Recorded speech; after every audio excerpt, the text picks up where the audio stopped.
Tapi di dalam Islam berpasangan-pasangan udah sesuatu yang fitrah. Karena gini, Ri, problemnya adalah apa sih yang manusia cari dalam kehidupan? Kebahagiaan. Bahagia sama senang sama atau enggak? Beda. Bahagia itu lebih dekat pada tenang kalau menurutku. Iya, bahagia lebih dekat sama tenang. Sama tenang ya. Nah, ketenangan itu di dalam Islam namanya sakinah. Sakinah itu adalah salah satu atribut yang hanya Allah berikan kepada hambanya, nggak dari yang lain. Jadi kalau ada orang nyari kebahagiaan lewat yang lain selain Allah, mereka akan ketemu sesuatu yang justru kecewa. Tapi kalau mereka cari kebahagiaan, mereka cari dari Allah. Salah satu yang Allah kasih, sakinah, itu lewat pasangan. Oh ya? Salah satunya apa? Salah satunya.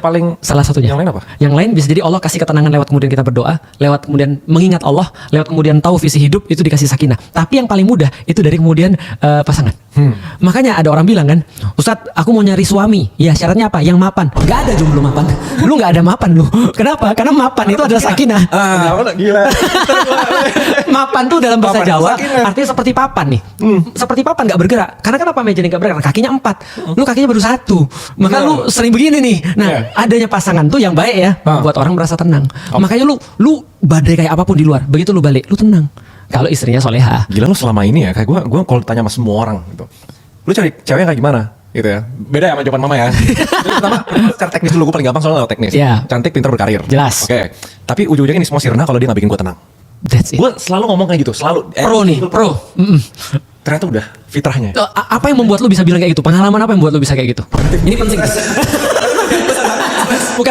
Lu pernah pacaran kan? Pernah. Lu pernah nggak sih pacaran sama orang yang cantik? Pernah, sama cakep Tapi banget, sama cakep pintar banget, sama seksi berkarir banget. sama semua itu Dia punya. Lu coba gitu. Tapi in the end of the day, ketika lu lagi marahan sama dia, itu matters atau enggak? matters banget, dan itu ngaruh ke keseharian. Maksud gini, ngaruh ke dia jadi cakep atau enggak? Enggak. Ketika lu lagi marahan, enggak jadi cakep kan? Enggak. Keseksiannya hilang kan? Enggak. Enggak matters kan? Artinya itu maksud tadi tuh. Jadi ada atribut-atribut yang akan hilang setelah lu nikahin. Makanya itu yang menyebabkan kenapa ada orang pacaran nih, dia udah pacaran, ini cantik banget, keren banget segala macam. Begitu 3 bulan dia jadian sama dia, teman-teman yang lain jadi cantik. Teman-temannya dia jadi cantik. Bener nggak? Lu yang masih muda, kalau gue udah kayak pengen settle. Waduh, lu udah punya 2 kaki lah ya. Udah punya 2 kaki. Nah, artinya kalau kita lihat berpasangan tuh membuat kita jadi tenang, dan orang tenang secara penelitian dia akan lebih termotivasi. Makanya orang-orang yang sudah nikah itu lebih termotivasi daripada orang yang belum nikah. Oh iya? Oh jelas, itu ada penelitiannya. Gue malah disaranin teman-teman gue kebalik. Iya. Soalnya kalau misalnya gue udah menikah, gue jadi nggak bisa ngelakuin hal-hal yang terlalu berisiko. Itu jelas. Karena satu tanggungan, Iya. itu udah basic. Kedua, kita udah nggak mikirin diri kita. Misalnya gue speak up lagi, yang Iya. vokal banget. It's not about me. Kayak istri gue gimana, anak gue gimana, kalau mereka diculik, mereka apa gitu. Jadi gue jadi nggak bisa mempertahankan idealisme gue. Oke. Nah, orang kasih saran, kalau lu mau gas sekarang, sebelum lu punya istri gitu loh. Kebalikan. Masa? Justru ketika kita punya istri, kita jadi lebih firm. Aku jadi lebih kayak gini. Itu semenjak aku punya istri. Oh ya? Ya jelas. Karena kan kita cari istri yang satu visi tuh.